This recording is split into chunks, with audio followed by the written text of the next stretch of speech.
Hello guys, good morning. કેમ છો બધા? મજામાં? સ્વાગત છે તમારું મારા નવા બ્લોગમાં. અને આપણે પાછું આજ મકાઈમાં પાણી વારવાનું ચાલુ કરી દીધું છે અને કપા વીણવાનું પણ ચાલુ છે. તો આપણે અહીંયા પણ જવાનું છે. આપણે મજૂર કપા વીણે અહીં હાટું ચા લઈને જાય છે. કપા વીણવાનું ચાલુ કરી દીધું છે આપણે, એટલે હજી 1-2 દી થશે વીણતા, એટલે મજૂર હાટું ચા તો લઈ જવો જ પડે. આપણે કપાવાળા ખેતરે પહોંચી ગયા હતા અને આ બાજુ આપણા મજૂર કપા વીણે છે અને આપણે લાવી હાટું ચા. હાલો એને પાઈ દીધા.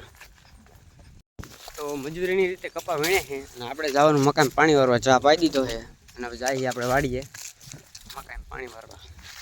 મકાઈમાં પાણી વારતા હતા અને હવે છેલ્લો 1 કેરો બાકી છે, એમાં પણ પાણી ચાલુ કરી દીધું. અને અહીંયા આપણી વાડીના છેડે લીંબુડી વાવેલી છે, જેમાં લીંબુ થઈ ગયેલા છે. ત્યારે બાજુમાં જામફળી છે, એમાં નાના નાના જામફળી થઈ ગયા છે. બાજુ ચીકુ છે. ચીકુ અત્યારે તો હાવ હજુ નાના નાના છે, એને વાર લાગશે હજી ચીકુને થતા. મકાઈમાં પાણી ભરાઈ ગયું છે અને બધું પાણી પી ગયું છે અને હવે આપણે ડેડકાને બંધ કરી દેવાનું છે. તો હાલો કરી દે. તો આપણે પહોંચી ગયા સ્ટાર્ટરે અને કરી દીધો ડેડકાને બંધ. તો મકાઈમાં પાણી વારીને આપણે આવતા રહ્યા છે કપાવાળા ખેતરે કપા વીણવા, એટલે કરી દેવાનું કપા વીણવાનું ચાલુ.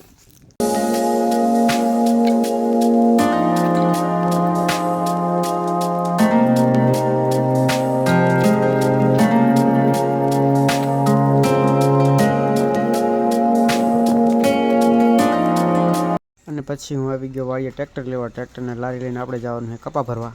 આપણે કપા ભરી લીધો છે ટ્રેક્ટરમાં. હવે જાય વાડીએ. હાલના 8 વાગવા આવ્યા છે અને આપણે જવાનું છે નવરાત્રી છે ને, એટલે ગામમાં. આજે છે નવરાત્રીનો 6ઠ્ઠો દિવસ. ફાઇનલી આપણે ગામમાં માતાજીના માટે આવતા રહે છે અને માતાજીના માટે પગે લાગવા જાય છે.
હે સકત બે